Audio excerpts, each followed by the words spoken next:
On parle de rugby dans la presse ce matin.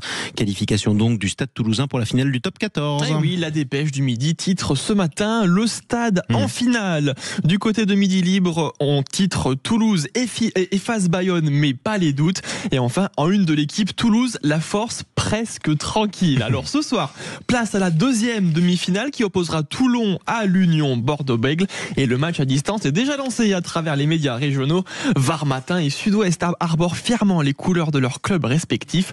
Le premier titre le jour le plus lion, le petit jeu de mots, tandis que Sud-Ouest prévient l'UBB veut sa revanche. Souvenir douloureux pour les Bordeaux-Béglés qui s'étaient fait écraser par Toulouse l'année dernière en finale sur le score de 59-3.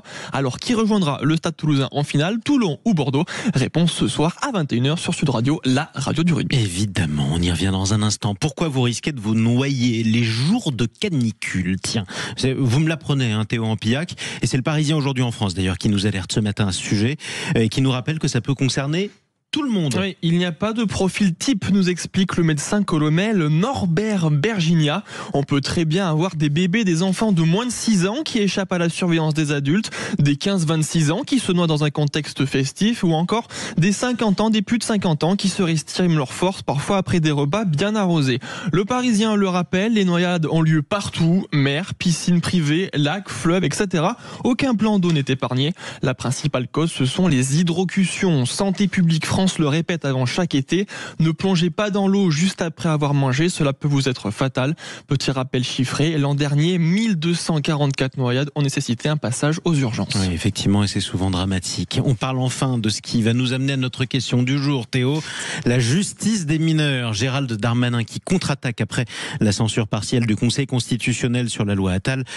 Gérald Darmanin promet, je cite, une révolution pénale. Le garde des Sceaux dévoile tout ce matin dans le Figaro. Et oui, au programme, création de peines minimales, suppression de l'aménagement de peines obligatoires et surtout cette proposition choc, abaisser la majorité pénale à 16 ans. Alors pourquoi cette dernière est-elle si importante? Parce que jeudi, vous l'avez dit Jean-Marie, le Conseil constitutionnel a censuré plusieurs articles clés de la loi portée par Gabriel Attal qui visaient à durcir la justice des mineurs. Gérald Darmanin pense avoir trouvé la parade ce matin dans le Figaro. Il nous dit, il convient pour favoriser la prévention de la récidive, de privilégier les peines réelles telles que l'amende ou le travail d'intérêt général qui sont beaucoup plus efficaces pour éviter la réitération des faits, nous lance le garde des Sceaux dans le Figaro ce matin. Et il prévient, s'il n'arrive pas à imposer l'abaissement de la majorité pénale à Emmanuel Macron et François Bayrou, il fera de ce projet de loi un cheval de bataille pour 2027. Oui, bon, écoutez, c'est bien, on y reviendra. En tout cas, merci beaucoup Théo Ampillac.